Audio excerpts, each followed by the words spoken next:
ഇന്ന് ഉച്ചയ്ക്ക് ഉണ്ണാൻ വരില്ലെന്ന് പറഞ്ഞു പോയ ചേട്ടൻ 1 മണിയായപ്പോൾ പറയണം, നീ എന്താ കറി വെച്ചിരിക്കണത്, ഞാൻ ഉച്ചയ്ക്ക് ഉണ്ണാൻ ഉണ്ടാവും കേട്ടോ എന്ന്. ഞാനാണെങ്കിൽ മീൻ കറി മാത്രമേ വെച്ചിട്ടുണ്ടായിരുന്നുള്ളൂ. പിന്നെ ഒഴിച്ച് കറിക്ക് ഇനിയിപ്പോൾ പെട്ടെന്ന് ഉണ്ടാക്കാൻ നമുക്ക് ഏത് സമയത്തും നമ്മളെ സഹായിക്കുന്നത് പരിപ്പാണ്. ഞങ്ങളുടെ തൃശ്ശൂർക്കാരുടെ പരിപ്പ് കുത്തിക്കാച്ചൽ, കുക്കറിലേക്ക് പരിപ്പ്, തക്കാളി, പച്ചമുളക്, കറിവേപ്പില ഇതെല്ലാം ഇട്ട് ഒരു 3 വിസിലങ്ങ് അടിച്ച് പരിപ്പങ്ങ് നന്നായി വെന്തുടഞ്ഞിട്ടുണ്ടാവും എന്നുള്ള അത്യാസന്നമായ ആഗ്രഹത്തിൻ്റെ ഭാഗമായി ഞാൻ തുറന്നു നോക്കിയപ്പോൾ പരിപ്പുണ്ടോ അങ്ങോട്ടും ഇങ്ങോട്ടും ഓടി കളിക്കണം പോലെ കഷ്ണങ്ങളായി കിടക്കണ്.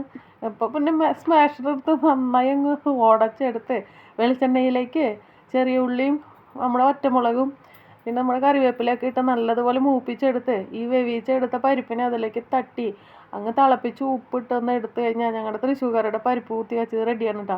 ഫ്രിഡ്ജിൽ മുളക് പൊടി തേച്ച് വെച്ചിട്ട്, മുളക് പൊടി മാത്രമേ തേക്കാണ്ടായിരുന്നുള്ളൂ, മറ്റു മസാലകളെല്ലാം തേച്ച് വെച്ചിരുന്ന മീൻ കുറച്ച് മുളക് പൊടി ഇട്ട് നന്നായി വറുത്ത് അതങ്ങ് സെറ്റാക്കി. ഉപ്പേരിയുടെ ഒരു കുറവുണ്ടായിരുന്നു, എന്നാലും ഈ അരമണിക്കൂറിനുള്ളിൽ ഇത്രേ തട്ടിക്കൂട്ടാൻ പറ്റുള്ളൂ ഗൈസ്. ഇതൊന്ന് കഴിച്ച് നോക്കട്ടെ കേട്ടോ.